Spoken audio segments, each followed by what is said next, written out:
everyone, Jaimunji here, and it is the return of the best album of the year. Now, it's my top 10 favourite albums of 2024 with a few honourable mentions sprinkled in there as well. Now, I have to be honest with you, I did say this was going to come out a week after my best songs of 2024. I didn't mean for this to happen, for it be so delayed. I did actually record that video when I said I was going to do it, but when I sat down to actually edit it and put the music videos into it, I felt something was off. I went through my playlist, I went through my Spotify Wrapped of all the songs I listened to this year, and I forgot several albums that actually came out this year, and I was like, crap. I said in that original video, I'm not redoing the list, this is it. Turns out I'm a big stinking liar because I have redone the list. I'm going to even tell you, album number 10 that was on my original list isn't even an honourable mention on this new one. I won't say who it is. You can try and guess in the comments who it was. I still love that album, but a lot of great albums came out this year, and I didn't want to do it wrong. I remember in the past I put Whitechapel as an honourable mention, when if I could go back and redo that video, it'd be number one. That is one of my favourite albums of all time. I'm rambling a little bit here now, but the important thing is, it is here. I want you to try and guess what you think my top 10 is going to be. It doesn't have to be in order. Bonus points if you can get it in order. Bonus points if you can get the top three. I think you're going to be surprised. This year was a bit of the core. Bit of a core year for me. But anyway, let's get started. You want to run your mouth because you can't keep up. No matter what.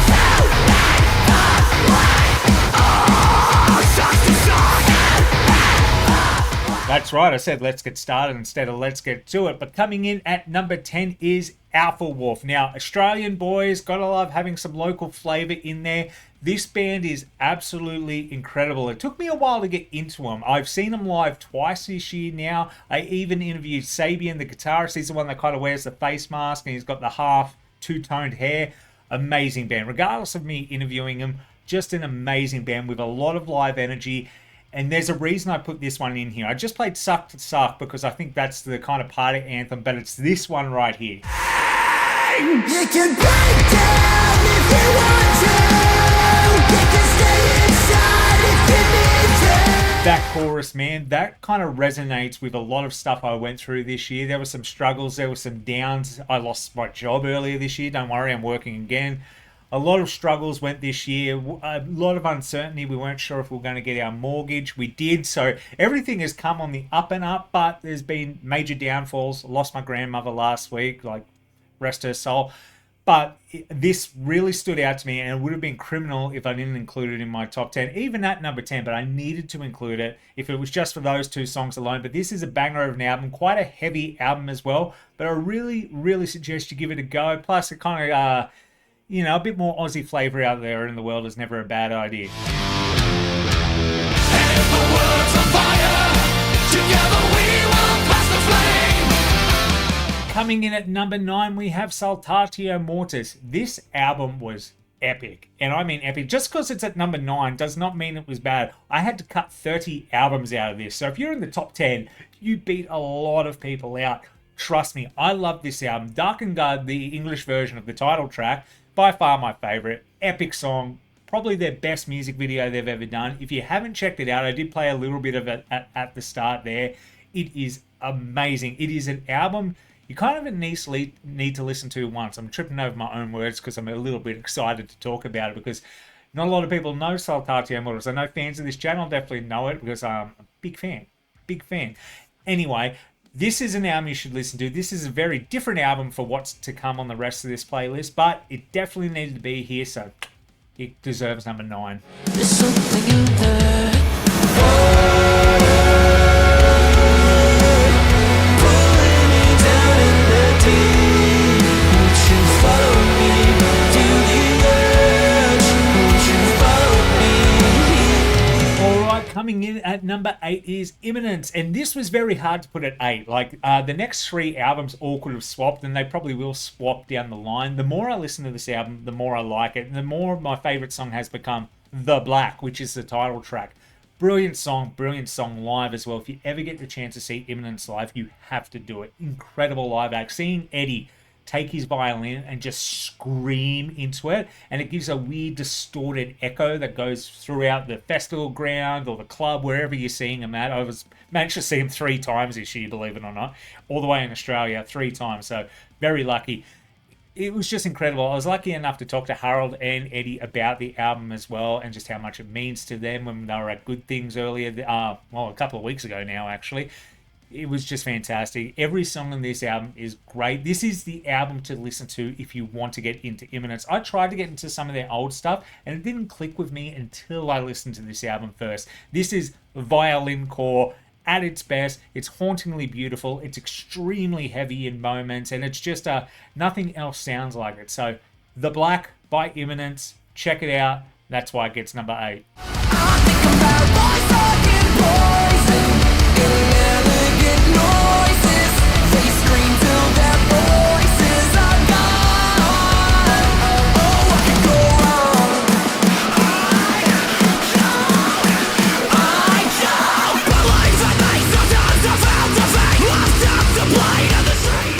Alright guys, we're coming back down under with Wind Waker, another band I've interviewed. I swear to God, the rest of these bands, I haven't interviewed all of them. I've just been a bit lucky. Wind Waker are the most fun, hyper-pop metalcore act you could go out and see. I remember watching them at Knotfest earlier this year, and the amount of energy they have bouncing around on stage is just infectious. Now, there are a lot of good tracks on this album. It's kind of hard to pick. I think they had 6 singles, and 6 is a lot. They're all bangers. It started with Sirens, Fractured State of Mind if you want to go a bit more serious and heavy. You got The Wall if you just want to go heavy. Break the Rules is a really good one. I like to show people as well because it's fun. It's that hyper pop metalcore, which is just fun. The music video is a little silly. Those guys kind of have a bit of a silly personality, so it's not surprising at all. It's something special. I needed to include it. I'm very happy to give it slot number 7.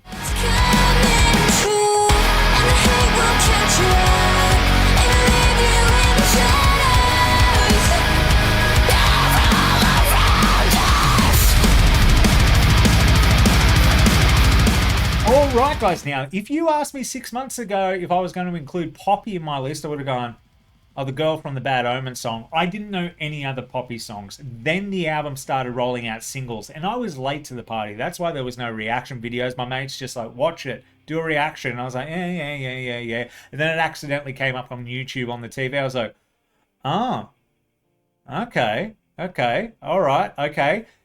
Real good metalcore moments in this album, but what I like is real good pop moments in this album. I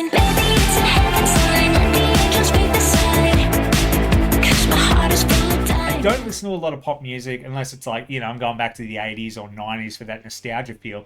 But there's just something about this album, man. I think when you mix in like They're All Around Us and heavy songs like that, and then you go into Crystallize, which is just pure bubblegum pop at its finest, it kind of just gives the album this kind of roller coaster effect where you're like, whoa. And I think that's why I like it. It blends all together. If every song by Poppy sounded like Crystallize, probably wouldn't be into it. It's an awesome song, and I think I like it because it's like the sweet treat to the meat and veg of the album.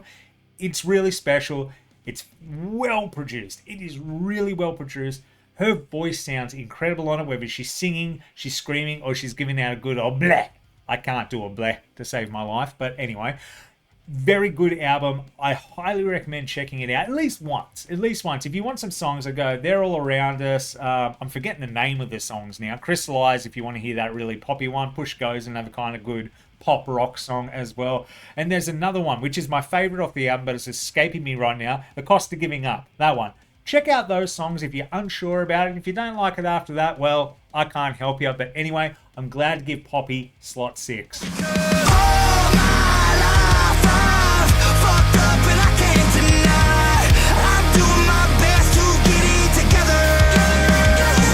Alright guys, now this album, when they started dropping singles, I thought was going to be number 1. I don't have a lot of bad things to say about this album. There's a lot of bad things people say about this band and about Ronnie in particular. I don't care. I enjoy the music. It's a lot of fun for what it is. I had to include it. Like, Ronald was too good of a song. All My Life was a lot of fun.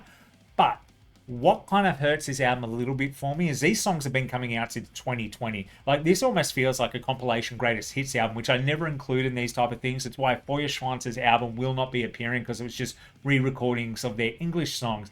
But none of these songs were on an album. It did take a while. I will admit, he did release all the good songs as singles. I still like the other songs on the album that aren't singles, but there was not one after. I was like, no, he probably did everything he should. Maybe Bad Guy could have had a music video. That would have been cool as well. But this is a great album. It's very different. It blew up around the world. People are probably sick of hearing about it, but I'd be lying to myself if I didn't include it. Songs like Ronald, like I said, All My Life, Popular Monster, Voices in My Head, Zombified. I could go on. It is a brilliant album. It's got the emotional cover of Last Resort by Papa Roach as well. It deserves some love. Like, love it or hate it. Talented band. A little bit too controversial. I kind of stay out of that, but that's why it deserved to be in the top 5. And if all these songs came out in the last 18 months, it probably would have been higher, but still high enough to get into the top 5.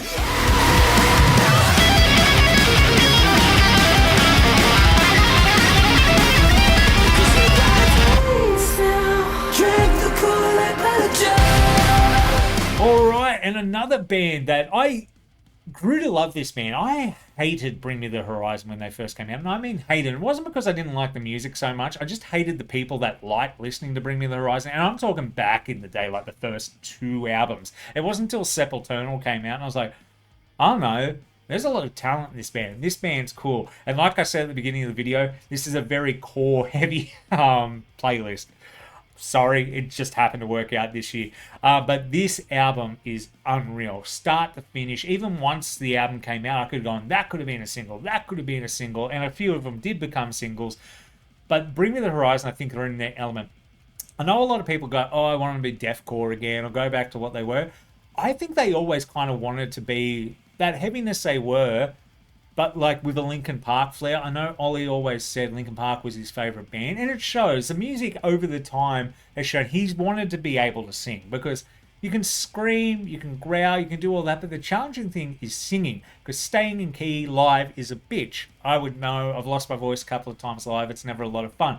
But this album is incredible. If you haven't checked it out, and I had to mention some songs, Kool-Aid, which I just played, Top 10 Statues That Have Cried Blood, Lost was one of my favorite songs that came out last year. Incredible. Like I said, you can put the album on start to finish. It is truly special. It is a little bit of everything Bring Me the Horizon do. Yes, they're not as heavy as they once were, but I'm kind of all for it. And that's why Bring Me gets number 4.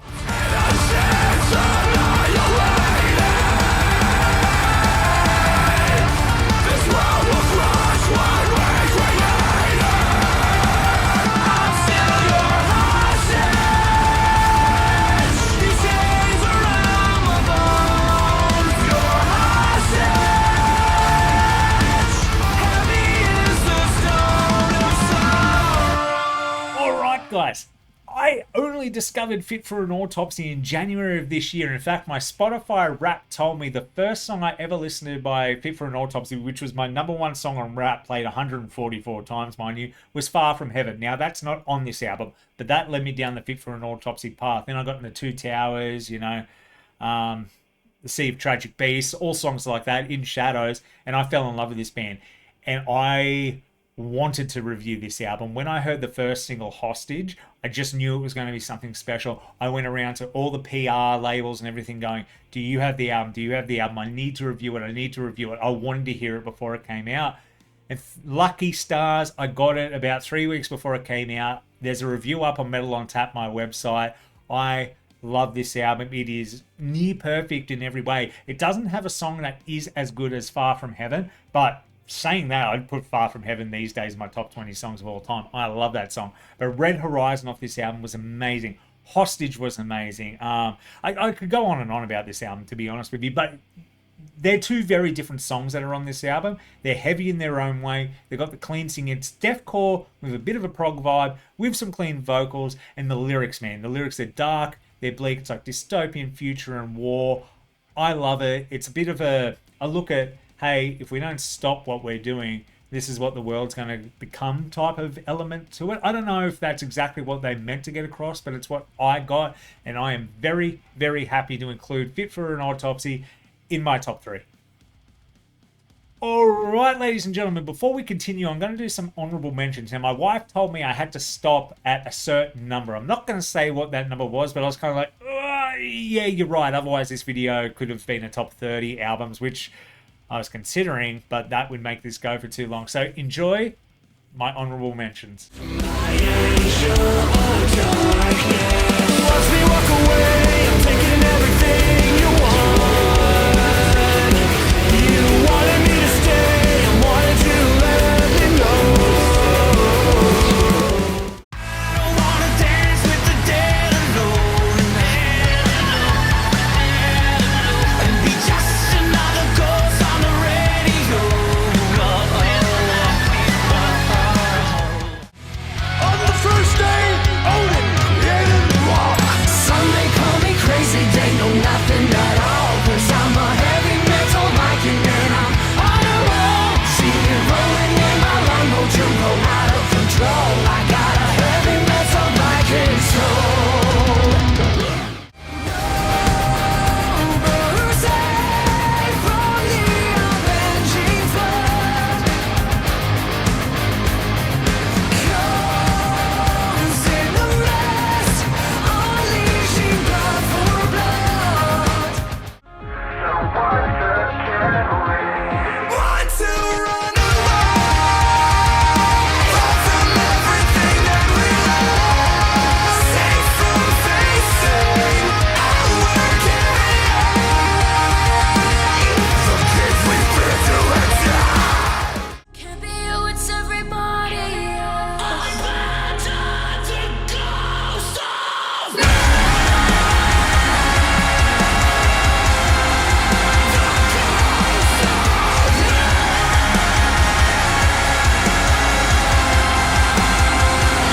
But I don't wanna stay.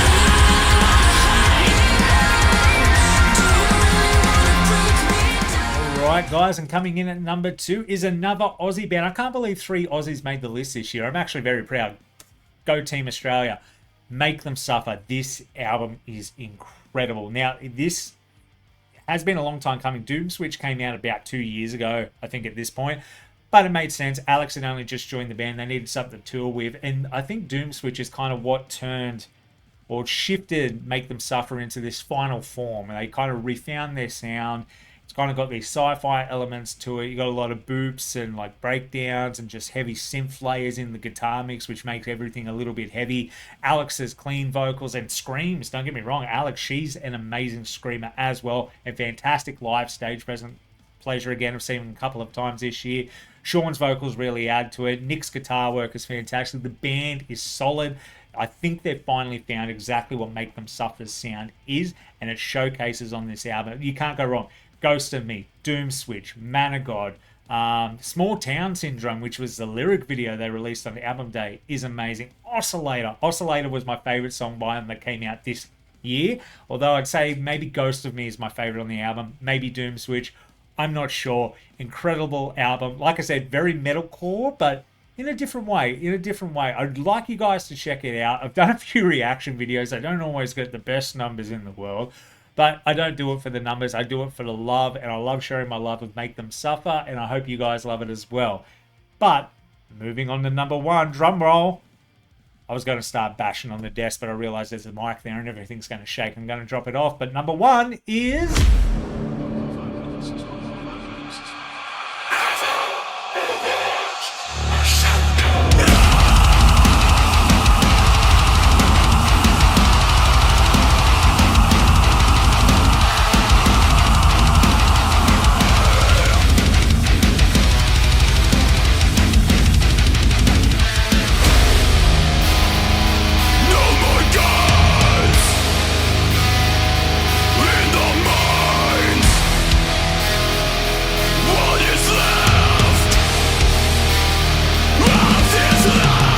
Of course you knew it was going to be Sypcore. Like, I nearly put it on the Sypcore shirt earlier. I was like, no, that's too obvious. And maybe all of you can't make out what this kind of says because it's a little bit folded back here. Sypcore number 1. Now, when I was making this list, everyone shifted around a little. Like, Make Them Suffer and Fit for an Autopsy switched back and forth a couple of times. But Sypcore was always at number 1. I Love this album, and I'm not just saying it because I've become a massive fan over the years, and I've met Dom and we've stayed in contact. I genuinely feel this was the best release of this year, and I don't even think they put out all the music videos they could have. I think pinnacle of creation, and especially, and I would have played it in the intro, King of Rats. I love that song. That's my favorite song on the album. Maybe Make Them Real as well. Like the strong message that I'm sorry I didn't tell you about the world chills me to the bone every time I hear it. There's something about King of Rats as well. Here, I'll play the chorus for you. I'll take you to the other side.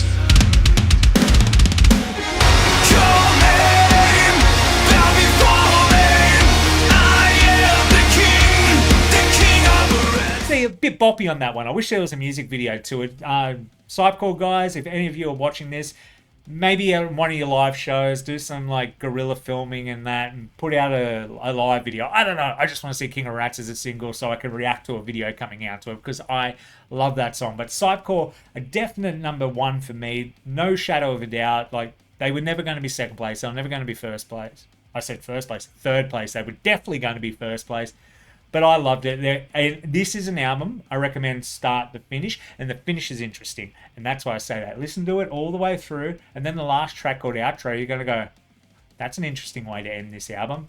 But it's beautiful. It's almost like a palate cleanser.